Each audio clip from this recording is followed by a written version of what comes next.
Hi everybody, and welcome to week 5 of Adopting Indigo for Praxis Fiber Workshop. It is a super sunny and hot weekend, and we hope that you are all enjoying it. As far as your indigo goes this week, you'll just want to make sure you water it, which is what I just did, which is why it looks a little droopy. No, but it's great because it needs water today. It does need water today for sure, but otherwise, stay on the weeds, stay on the water, and the indigo is going to be happy. I am so excited to introduce you all to Lou Little of Little and Wells Incorporated. And Lou and her husband and co-worker partner Dave Wells are the ones behind growing our larger fields that are in North and South Collinwoods. We would normally grow about a half acre total, I think, of indigo, and these are the people that take care of it, bless it with all of their good energy, and make it grow and make it so happy. So, and this is it's a really amazing story about how we met. It is. And I was looking for someone in our first year of growing indigo, which is in 2018, to just kind of get this old city land bank lot in North Collinwood prepared for a beautiful day of volunteers that were coming. 50 people were slated to come.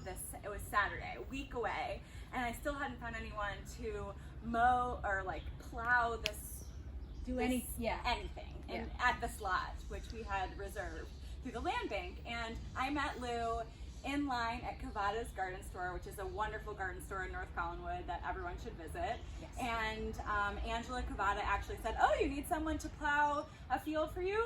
Talk to that person."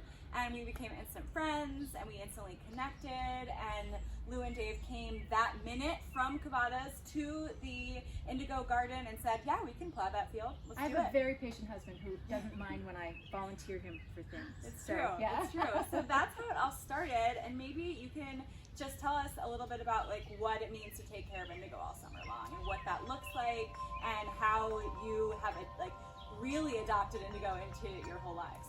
Well, because we have. I mean, indigo has turned into something that we kind of feel passionately about. Who knew we would? We started our businesses by wanting to grow things, and then ended up having to do landscaping, which was sort of blah. Indigo suddenly gave us meaning again, and growing indigo is really fun because it's different, and then we have the whole community part of it where people come in and we harvest and we do all this stuff. So it's given us a lot more back, I think, than we've even given. We take care of it, we water it a lot, we feed it, we love it. We love talking to our friends in the neighborhood when we're taking care of it, and we get to have the Jess component and all you wonderful indigo people who are now kind of part of our larger world, and it's all just pretty fabulous. So fabulous. It's been truly fabulous. So let's see, in terms of technical indigo-y things. Yes. We had our definitely most successful growing season last season. Season 2, way better than season 1. We had great plants from Kimmy to start with. Mm-hmm. So they were beautiful, well-established plants. We got right off on watering them right away and feeding them right away, and then we had a pretty strong schedule of fish emulsion and the blood meal, and I did some kelp at one point, and just keeping them watered and weeded, and they just loved it. They did love it. And so we haven't really talked about this yet, the reason why we're growing so much indigo, and that's going to come more next week when we dig deep into the Japanese tradition of growing indigo, which is what we're doing here all together. But we do need a lot in order to successfully process in the Japanese tradition. And so we were all anxiously waiting to see if we had reached our goal last season, and we did, because you guys just made the indigo so happy and healthy. It's pretty cool. A little tiny part of it, a lot of nature, a lot of everything else. So you are just constantly growing things, constantly seeing all kinds of different plants. Mm-hmm. Why do you think indigo is so special? Well, it's an amazing plant. I mean, who knew this thing that looks so, I don't know, mundane, turns into the most beautiful color blue, and has such a history. I mean, it's all cool. Just thinking about all of the components that go into it, and I love that we're doing it organically, and I love the way that we're doing it in Cleveland on lots and stuff. But the plant itself is really just interesting to see because we hadn't seen it grow before, and last year especially, the way it really just grew sideways and big and giant, and we just kept cutting it, and it was like, bring it on, give me more. Yeah, so that was awesome. it was really great. It's fun to sort of see how resilient it is too. So it takes, and you'll be happy at home, it will take quite a bit of abuse and still do what it needs to do, but it does respond to love quite well. So absolutely. So speaking of loving your plants in your garden, yes. a few wonderful volunteers have emailed me with some questions, and I said, and I've told everyone, when you guys are emailing me questions, I'm turning right around and emailing Lou.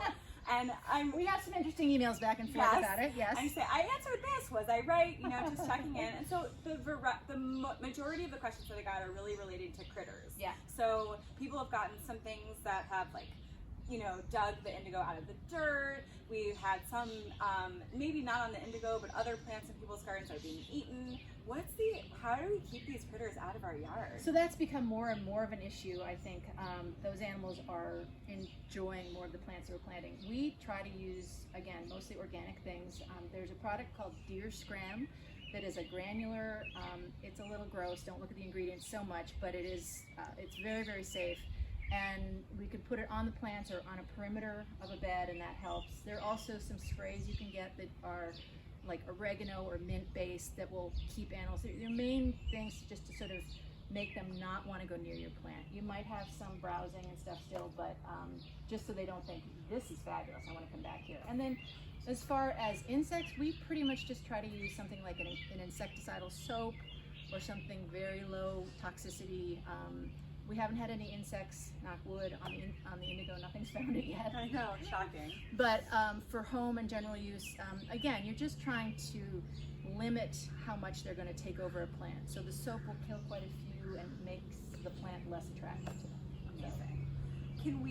Can you all use the fish emulsion that we gave everyone in the kits on other plants? We started using it all over after we were using it on everything. Yeah, it's the so we've been ingredient. using it on vegetables, we've been using it on flowers, we've been using it everywhere, and it just makes everything look just a little happier, healthier, a little greener, bolder. So it's good stuff. That's awesome. And I do like the kelp. Last year I just did it as a in-between thing, and I think it made them a little stronger. So amazing. Is there such thing as too much water? Yeah, I'm sure there is. We haven't hit it yet, though. Okay. And I think once they're established, they love to take up just tons and tons of water. You just don't want your plants to be sitting in mud. We always talk about it as being sort of chocolate cake, like you put your finger in a chocolate cake, it should feel like that.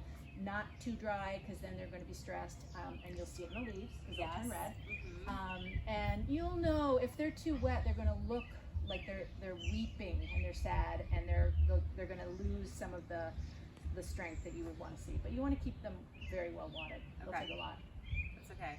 Everyone's doing an amazing job so far growing indigo. The pictures are amazing. They're amazing. So keep them coming. And thank you guys. This is so wonderful that you're doing that, yes. because we have not been able to grow as much, and having you do it is going to make a huge difference to us. So thank you all so much, and thank you to Lou, and hi to Dave. Dave says hi to everybody. Sorry he's not here. And we will see you all next week. Have a good one. Bye. Bye.